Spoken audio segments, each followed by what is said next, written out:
por ejemplo, por citar un caso. Con los acontecimientos del año pasado en algunos países de la subregión andina, especialmente Ecuador, se dijo que nuevamente la fortaleza del Perú se encontraba en que tenía más capacidades institucionales para resolver la crisis política porque ésta no se había vinculado con la economía. Hoy día, en cambio, tenemos una tormenta perfecta. Tenemos una crisis política no resuelta, acumulada. Tenemos una crisis económica que se ha gestado en pocas semanas. Y además de eso tenemos una crisis en la prestación de servicios sociales, especialmente salud. Y si las cosas no se resuelven probablemente en relación al sistema educativo, la prestación del servicio educativo. En eso reside la tormenta perfecta. De modo que si nos atenemos a las anteriores predicciones y augurios, nos encontramos en el momento precisamente en que política, economía y servicios se juntan en una espiral de emergencia que nos puede dificultar seriamente la vida cotidiana. En segundo lugar, se ha dicho en estos días que todo va a cambiar, que todo será distinto luego. Yo creo que hay que ir relativizando la idea de que todo va a cambiar. Probablemente tengamos países donde todo va a cambiar, pero algunos otros países donde va a cambiar poco o menos. Yo diría entonces que tendríamos tres tipos de países en esta etapa. Un grupo de países con cambio intenso, aquellos que ya venían sufriendo espirales e incluso violentos donde economía y política se mezclaban, que en la región yo diría que son Chile, Ecuador, Argentina y Brasil. Luego tenemos países donde se producirá un cambio relativo, donde podemos encontrar a México, Bolivia, a segundo grupo de países de cambio medio, donde podemos encontrar a Perú, Uruguay, ¿no? Colombia, y un tercer grupo de países de cambio muy relativo, donde se puede encontrar México, Bolivia y países de Centroamérica. Y entonces yo matizaría la idea de que automáticamente la crisis de la pandemia provocará cambios en todos los países y en la misma intensidad. Y esto además está relacionado a la capacidad de cambiar de los países. En África tenemos en muchos países crisis recurrentes de política, economía y prestación de servicios sociales y ahí no se ha producido en muchos de ellos el cambio social. Probablemente porque son países donde las fuerzas del cambio son muy minoritarias y débiles o donde los poderes que impiden el cambio son de una intensidad mayor. Digo esto porque además tengo entendido, creo yo, que esta idea de presentar lo que hoy vivimos como una guerra es peligrosa, porque esto es una crisis donde se tienen batallas donde todos no son iguales, porque en una guerra los ejércitos son más importantes, donde hay traidores, donde hay bandos inexpugnables y donde después de la guerra los que construyen el futuro son los vencedores. Esta es una batalla, una crisis es mucho más compleja. Quizás se use el concepto de guerra por analogía, para abreviar símbolos, pero cuando se usa ya intensivamente a mí me preocupa. El Banco Mundial ha señalado que América Latina crecerá menos de 4,6% y espera que el año 2021 rebote la economía hacia arriba con 1,2%. Entre los países más afectados aparece México, seguido por Argentina, Brasil, y hay un grupo de países que tendrán una caída sustantiva, como Perú, por ejemplo, en una mayor medida que Chile, pero que tendrá una mayor capacidad de recuperación. Y entonces vamos a tener, por lo tanto, los últimos meses de este año, lo que viene del levantamiento de la cuarentena para adelante y además por lo menos la primera mitad del año 2021 con severas restricciones en la economía, en la oferta y en la demanda. Yo podría hacer una lista de controversias y podría situar estas controversias de dos tipos. Aquellas controversias que son muy inmediatas, que son cuatro y que son además para ser encarados con cierta urgencia, donde se encuentra el asunto del empleo, el crédito, los servicios y la ayuda pública para las empresas y las personas. Y luego tenemos otra lista de controversias, yo he situado el listado 12, que van desde ahora hasta el año 2021, donde se trata de cómo encarar la crisis que golpeará a los sectores más perjudicados, el famoso shock de oferta, cómo se fomentará el empleo, las nuevas prioridades en salud y en educación, la reforma judicial, la reforma política, cómo mejorar los servicios de la seguridad, la descentralización, los derechos de la mujer, etcétera. Es decir, frente a esta tormenta perfecta, frente a este panorama de una reducción sustantiva de la capacidad económica por shock de oferta y de demanda, y frente a estas controversias de muy corto plazo y de mediano plazo, yo creo que necesitamos respuestas múltiples desde las políticas públicas, apoyar a los más vulnerables, evitar la crisis financiera y el cese de la cadena de pagos y la prestación de servicios, proteger los puestos de trabajo, ¿no? Ampliar los programas. Este listado de cosas que a veces no son mías, curiosamente vienen del Banco Mundial, que hace algunas horas entregó un conjunto de recetas a los países de América Latina para poder encarar esta nueva etapa. Tenemos frente a esto, por lo tanto, una disyuntiva. Y la disyuntiva es, o esto se genera con y desde un consenso, un pacto político, un compromiso, lo que yo llamo un nuevo acuerdo nacional, o dejamos que la crisis se resuelva solo, o se resuelva con lógicas autoritarias, o con lógicas que no conducen al cambio. No hay otra disyuntiva. O hay un pacto o esta crisis se resuelve del modo tradicional como se han resuelto las crisis políticas en el Perú, donde hemos tenido por lo menos dos experiencias autoritarias en los últimos 40, 50 años.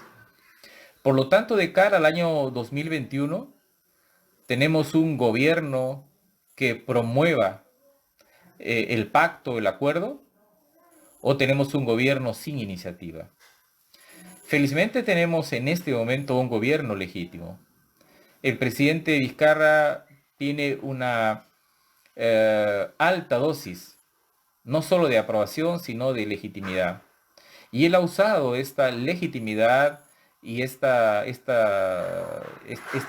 respaldo de la gente para producir consensos con los organismos de más alto nivel del Estado, los poderes públicos.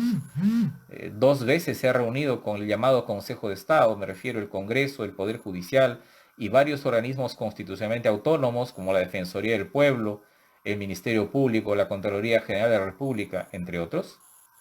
Y también para relacionarse con los gobiernos locales y los gobiernos regionales, tratando de buscar acuerdos. De hecho, la postergación o la extensión de la cuarentena hasta el 26 de, de abril ha sido consecuencia de una reunión y de un consenso en este Consejo de Estado.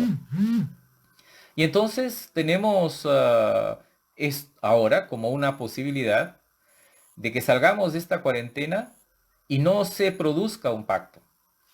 Y al no producirse un pacto ya tenemos dificultades.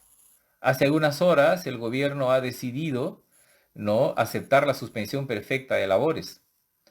Y como consecuencia de la suspensión de estas actividades, que no lo quieren los sindicatos, que fue pedido por la CONFIEP, son los trabajadores los que pagan los platos rotos, porque tienen que comerse su CTS, usar un poco de su AFP y esperar que las cosas mejoren para volver al empleo si es que vuelve, porque además esto está sujeto también a un proceso de ayuda a las empresas que, de acuerdo tanto al decreto de urgencia como al reglamento de este decreto de urgencia, no cubre ni todo el tiempo ni todas las garantías de crédito para las empresas, de modo que un grupo muy importante de empresas quedarán fuera, por lo menos hasta ahora, de la operación de ayuda de los 30.000 millones de soles. Son, por ejemplo, en este caso, créditos y empleos, dos asuntos muy urgentes que ya no son objeto de acuerdo, de pacto, de consenso, y que son objeto de decisiones, ¿no?, que son tomadas y donde la línea, ¿no?, se rompe, donde el hilo se rompe por el lado más débil. ¿Qué ventajas tendría un acuerdo nacional en esta coyuntura? La primera es moderar expectativas. Ya sabemos que en todo proceso crítico, cada uno quiere sacar su tajada de futuro, porque además es natural que en la defensa de los intereses, los sectores, los gremios empresariales, los colegios profesionales, los gobiernos regionales, las actividades económicas, los sectores laborales, quieran, ¿no?, reivindicar sus intereses. La idea de un acuerdo nacional procesado en un corto tiempo, con medidas generales, permitiría moderar expectativas, de manera que también los sacrificios sean compartidos, porque además el propio Banco Mundial ha alertado hace algunas horas que ahora con la intervención pública para salvar empresas, en realidad lo que se está produciendo es una socialización de las pérdidas. Hemos tenido muchos años en el Perú donde se han privatizado las ganancias y donde las pérdidas ahora se están socializando. Y eso en realidad debería conllevar a un proceso mucho más justo y equitativo, de modo que también, ¿no?, los sacrificios sean asumidos por las partes de manera equitativa y no por los más débiles. La segunda ventaja de un acuerdo nacional, de un pacto, sería que se pongan sobre la mesa las nuevas prioridades. Eso, por ejemplo, es un consenso en el Perú, que hay nuevas prioridades, solo que habría que escogerlas y habría que ver cómo se tratan las nuevas prioridades. Creo, por ejemplo, que una prioridad básica es relevar el papel social y el salario de todos aquellos sectores que Alan Touraine, este filósofo y sociólogo francés, acaba de señalar que son los que nos cuidan. ¿Quiénes son los que nos cuidan? El sector social más postergado, los trabajadores de la salud, médicos, enfermeras, obstetras, tecnólogos médicos, trabajadores administrativos, los maestros de distinto nivel que enseñan, ¿no?, a la primaria, secundaria, a la universidad, los policías, los militares, los trabajadores penitenciarios, los obreros de limpieza que limpian todos los días, en las noches, las calles, llevan la basura, y en general estos sectores en quien descansa el cuidado de la gente. En segundo, hay que resolver el asunto de la promoción del empleo, ¿no? Tanto del empleo temporal ahora inmediato para impedir que más personas caigan en la pobreza, como también la generación de un empleo digno y productivo para más adelante. Cómo recuperar la centralidad de la salud en general como institución, ya no solo como personas, sino como instituciones encargados de resolver los problemas de la gente, las enfermedades más recurrentes, cómo gestionar la innovación, que se ha demostrado que es un tópico en el cual arrastramos serias dificultades. Fíjense, por ejemplo, después de la expedición de la ley sobre el dinero electrónico, hemos pasado muchos años con lentos avances. No obstante, presionado por las circunstancias, hoy día el Estado ha logrado pagar a 780.000 trabajadores independientes informales con dinero electrónico. Es un proceso que ha demorado 10 o 12 días. El hecho de que el país no pueda o tenga dificultades para producir ventiladores eléctricos, es decir, la innovación es un asunto que hay que poner sobre la mesa. Hay que poner en la mesa las urgencias de la descentralización y ver en qué nos hemos equivocado. Porque hoy día queda claro que muchas regiones que incluso recibiendo ingresos por canon no han mejorado sustantivamente la calidad de la prestación de servicios de salud y educación. Hoy se demuestra en varias regiones y han preferido construir solo cemento, carreteras, algunas plazas de toros, y otros no, obras que no son relevantes para la gente. Y entonces, la idea de un acuerdo nacional no solo permite moderar expectativas, sino poner sobre la mesa las nuevas prioridades, porque esas nuevas prioridades implican nuevas políticas públicas o profundizar las que se tienen. Necesitamos, por ejemplo, para los próximos años una mejor focalización en las políticas sociales y hacernos cargo de, con más fuerza, con más cobertura y con más recursos, de las personas, de los adultos mayores que no tienen empleo y que hoy se han demostrado que son en el mundo profundamente vulnerables, incluso en los casos que tienen una pensión, menos aún en los casos de los que no tienen pensión. Más de 700.000 peruanos de la tercera edad viven solos, según el censo del año 2017. Y hay que gestionar finalmente las políticas vinculadas a la relación de las personas con el ambiente, no solo con el clima, los territorios, sino también con los animales. Es decir, necesitamos darle contenido a esta idea de que el Perú es distinto, que hay nuevas prioridades y por lo tanto tienen que haber nuevas políticas. Hace casi 20 años, un grupo de partidos políticos democráticos, siete organizaciones de la sociedad civil, donde estaban los empresarios, los trabajadores, las iglesias, por ejemplo, y el gobierno, decidieron firmar el Acuerdo Nacional de 29 políticas públicas, y ahí tuve el honor de ser uno de los gestores y haber incluso redactado varias de las políticas públicas en calidad de diseño inicial para su discusión. Es curioso, pero les cuento como anécdota que nosotros llevamos al Acuerdo Nacional solo 12 propuestas de políticas públicas porque nos parecían que eran incluso demasiadas. Y en el transcurso del debate entre sectores tan enconados, tan enfrentados, tan diversos y tan disímiles, llegaron a ponerse de acuerdo en 29, no en 12, sino en 29 políticas públicas. Las políticas públicas del Acuerdo Nacional sirvieron para sentar las bases de la reforma magisterial, por ejemplo, que hoy se ejecuta, de varias de los cambios en el Poder Judicial, la creación del Centro de Planeamiento Estratégico, las políticas ambientales. Es la primera vez en el Perú que en políticas públicas se hablaba de universalización de derechos, que terminó en la universalización de la alimentación para los escolares mediante Caliwarma y luego en la universalización de la salud. El año 2005-2006 el Congreso tuvo que aprobar una ley obligando a que los proyectos de ley que se presentaran debieran estar en relación a los 850 indicadores del Acuerdo Nacional y sus veintitantas políticas públicas pasaron de 29 a 30 y ahora son 33 o 34. Ese tipo de acuerdo probablemente no necesitamos con esa precisión. Lo que quiero decir es que hay dos maneras de salir de la crisis, de un modo autoritario o de un modo concertado. Los estudios políticos son curiosamente más recurrentes en las recomendaciones a los líderes sobre que solo la fuerza y la voluntad del líder es el que conduce al éxito en una situación crítica.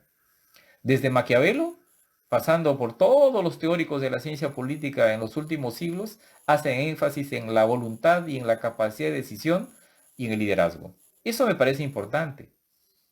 Pero también es cierto que en América Latina los que en los últimos años han querido, 2 o 3 décadas, cambiar de modo autoritario sus países, no lo han logrado. Y al contrario, tenemos cambios producto de consensos, desde de los acuerdos de paz de El Salvador, que produjeron cambios en ese país, la concertación democrática en Chile, el acuerdo de punto fijo en Venezuela, el Frente Nacional en Colombia, el Pacto de los Olivos en Argentina, el mismo acuerdo nacional en el Perú, y ya no hablemos de los pactos de la Moncloa que permitieron la transición española, que pueden ser objeto de crítica, pero es cierto que le dieron modernidad y estabilidad a España. De modo que si hoy existe alguna receta en la ciencia política, en los especialistas, sociólogos en el Perú, que le digan al gobierno, no, solo basta con la legitimidad del presidente para encarar esta crisis, me parece que están cometiendo un error y yo miraría más, leería más el devenir de América Latina en las últimas 3 décadas para darnos cuenta que hoy se necesita un acuerdo. En el Perú ya hubo un acuerdo. Luego de dos experiencias autoritarias, la de Velasco y la de Fujimori, que fueron cambios hechos desde arriba, no necesitaríamos más, no necesitamos más cambios ejecutados desde arriba. Necesitamos un pacto mucho más profundo que incorpore a todos. Por esa misma razón, la lógica de guerra en esta pandemia no me gusta mucho, porque en la lógica de guerra quedamos fuera los que no estamos combatiendo cuando deberíamos estar incorporados en nuestro trabajo, nuestro sacrificio, nuestra reflexión, la actividad que desempeñamos, las organizaciones sociales a las cuales pertenecemos, las iglesias en las que mantenemos el culto, los colegios profesionales en los que participamos, en los gremios empresariales que conformamos, etcétera. De modo que, siendo profundamente optimismo respecto a que el Perú saldrá de esta circunstancia, es necesario señalar que saldrá más rápido, mejor y construyendo de mejor modo una comunidad política. Es que, insisto, recomiendo la celebración de un pacto, un acuerdo, ¿no? Con el nombre que sea, y que yo por ahora le denomino un nuevo acuerdo nacional. Muchas gracias.